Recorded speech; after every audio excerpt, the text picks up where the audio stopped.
This is the story of the Rime of the Ancient Mariner, one of the most haunting and unforgettable poems in English literature, written by Samuel Coleridge. It begins on a joyful day. A wedding guest is on his way to a celebration when an old sailor suddenly stops him. The man is the ancient mariner. His strange, glittering eye is so powerful that the wedding guest cannot walk away. He is compelled to listen. The mariner begins his tale. Long ago, his ship sailed happily out to sea. The journey seemed normal at first, but soon a violent storm drove the ship far south into a terrifying world of ice and freezing silence.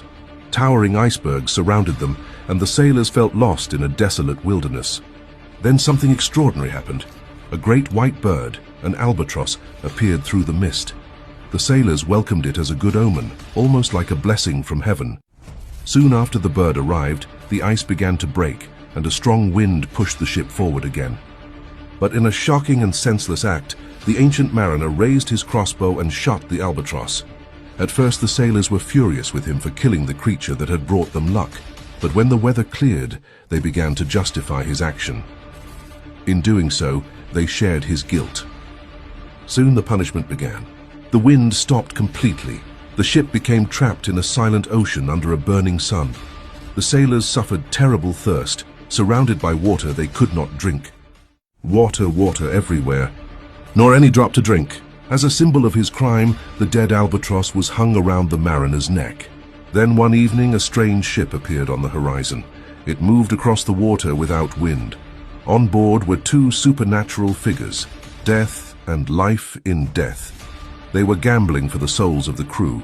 Death won the sailors. Life in Death won the mariner. One by one, the sailors fell dead, leaving the mariner alone on the endless sea, surrounded by silent bodies. He tried to pray, but he could not. The weight of his guilt was too heavy. Days passed in unbearable loneliness. Then one night he looked down into the water and saw beautiful sea creatures moving beneath the ship. For the first time he saw their beauty. Without thinking, he blessed them. In that moment, something changed. The curse began to break. The albatross fell from his neck, and he was finally able to pray again.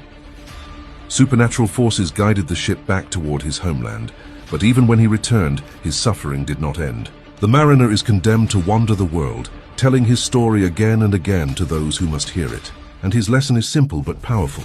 He who loves all living things, great and small, is closest to God.